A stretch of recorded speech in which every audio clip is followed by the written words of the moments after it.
ನಮಸ್ತೆ ವೀಕ್ಷಕರೇ, ನಾನೀಗ ಮೆಂತ್ಯ ಸೊಪ್ಪನ್ನ ಎಗ್ ಬುರ್ಜಿ ಮಾಡೋದನ್ನು ಹೇಳ್ತಾ ಇದ್ದೀನಿ. ಮೊದಲಿಗೆ ಏನೇನು ಬೇಕು ಅಂದರೆ ಮೆಂತ್ಯ ಸೊಪ್ಪು, ಹಸಿ ಶುಂಠಿ ಬೆಳ್ಳುಳ್ಳಿ ಪೇಸ್ಟು, ಮೆಣಸಿನಕಾಯಿ, ಗರಂ ಮಸಾಲ, ರುಚಿಗೆ ತಕ್ಕಷ್ಟು ಉಪ್ಪು, ಮೆಣಸಿನ್ಕಾಯಿ ಹೆಚ್ಚಿರೋದ್ರಿಂದ ಖಾರ ಪುಡಿ ಅವಶ್ಯಕತೆ ಇಲ್ಲ, ಈರುಳ್ಳಿ, 2 ಎಗ್ ಏನಕ್ಕೆ ಅಂದರೆ ಒಂದು ಶೂಡಿಗೆ 1 ಎಗ್ ತೊಗೋಬೇಕು. ನಾನು 2 ಶೂಡ್ ತೊಗೊಂಡಿರೋದ್ರಿಂದ 2 ಎಗ್ಗನ್ನು ತೊಗೊಂಡಿದ್ದೀನಿ.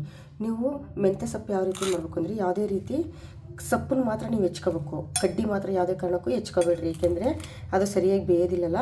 ಹಾಗಾಗಿ ಮೊದಲಿಗೆ ಒಂದು ಬಾಣಲೆಗೆ ಎಣ್ಣೆ ಹಾಕ್ಕೊತಾ ಇದ್ದೀನಿ. ನಾನು 2 ಸ್ಪೂನಷ್ಟು ಎಣ್ಣೆ ಹಾಕ್ಕೊತೀನಿ, ಜೀರಿಗೆ ಹಾಕ್ಕೊತೀನಿ, ನಂತರ 2 ಮೆಣಸಿನ್ಕಾಯಿ ಹೆಚ್ಕೊಂಡಿದ್ದೀನಿ. ನಾನು 2 ಮೆಣಸಿನ್ಕಾಯಿ ಹಾಕ್ಕೊಳ್ಳಿ.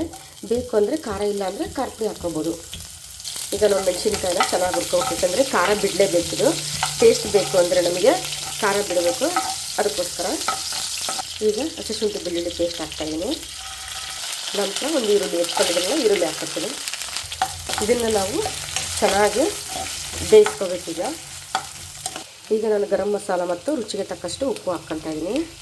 ಇದು ಏನಕ್ಕೆ ಹೆಂಗೆ ಅಂದರೆ, ಈಗ ದಿಢೀರ್ ಪಲ್ಯ ಇರಲಿಲ್ಲ, ರೊಟ್ಟಿ ಇದ್ದು ಚಪಾತಿ ಇದ್ದು ಅಂದರೆ ದಿಢೀರ್ ಮೆಂತ್ಯ ಸೊಪ್ಪಿಂದ ಎಗ್ ಬುರ್ಜಿ ಮಾಡಿಕೊಂಡು ರೊಟ್ಟಿಗಾಗಿ ಚಪಾತಿಗಾಗಿ ಪಲ್ಯ ಥರ ನೀವು ಊಟ ಮಾಡ್ಬೋದು, ದಿಢೀರ್ ಮಾಡ್ಬೋದು, ಬೇಗ ಮಾಡಿ ತಿನ್ಬೋದು. ಟೇಸ್ಟ್ ಚೇಂಜ್ ಇರುತ್ತೆ, ಸೊಪ್ಪು ತಿನ್ನಂಗಾಗುತ್ತೆ, ಎಗ್ಗು ತಿನ್ನಂಗಾಗುತ್ತೆ, ನಿಮಗೆ ಪಲ್ಯನೂ ತಿನ್ನಂಗಾಗುತ್ತೆ. 3 ಐಟಮ್ ಇದರಲ್ಲೇ ಸಿಕ್ಬಿಡುತ್ತೆ. ನೋಡಿ, ನಾನು ಸೊಪ್ಪು ಕ್ಲೀನಾಗಿ ತೊಳೆದು ಹೆಚ್ಚಿಡ್ಕೊಂಡಿದ್ದೀನಿ, ಹಾಕ್ತಾಯಿದ್ದೀನಿ. ಈಗ ಸೊಪ್ಪನ್ನು ಮಾತ್ರ ನೀವು ಚೆನ್ನಾಗಿ ಬೇಯಿಸ್ಕೊಂಡೇಬೇಕು. ಫಸ್ಟ್ ಸೊಪ್ಪು ಬೇಯಿಸ್ಕೊಂಡ ಮೇಲೆ ಆಮೇಲೆ ಎಗ್ ಹಾಕಬೇಕು. ನೋಡಿ ವೀಕ್ಷಕರು, 2 ಎಗ್ ಇಟ್ಕೊಂಡಿದ್ನಲ್ಲ, ನಾನು ಎಗ್ ಹೊಡೆದು ಹಾಕ್ಕೊಂಡಿದ್ದೀನಿ ಒಂದು ಬೌಲಿಗೆ. ಈಗ ನಾನು ಸೊಪ್ಪನ್ನು ನೋಡಿ ಈ ರೀತಿ ಫುಲ್ ಬೇಯಬೇಕು. ಈಗ ನಾನು ಇದನ್ನು ಎಗ್ ಹಾಕ್ಕೊತೀನಿ. ನೋಡಿ ಈ ರೀತಿ ನೀವು ಚೆನ್ನಾಗಿ ಇದು ಮಾಡ್ಕೋಬೇಕು, ಚೆನ್ನಾಗಿ ಮಿಕ್ಸ್ ಮಾಡ್ಕೋಬೇಕು. 1 ಶೂಡಿಗೆ 1 ಎಗ್ ತೊಗೊಳ್ಳಿ, ಯಾಕೆಂದರೆ ಜಾಸ್ತಿ ಎಗ್ ಆಗಿಬಿಟ್ರೆ ಸೊಪ್ಪಿಂದು ಟೇಸ್ಟ್ ಬರಲ್ಲ ನಿಮಗೆ, ಅದಕ್ಕೋಸ್ಕರ.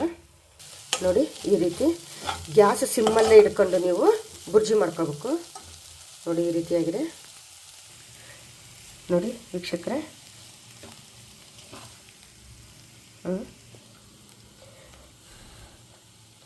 ಈ ರೀತಿ ಬುರ್ಜಿ ಚೆನ್ನಾಗಿರುತ್ತೆ. ಟೇಸ್ಟ್ ಮಾಡಿ, ಒಂದು ಸರಿ ಲೈಕ್ ಮಾಡಿ, ಶೇರ್ ಮಾಡಿ, ಕಮೆಂಟ್ಸ್ ಮೂಲಕ ತಿಳಿಸಿ.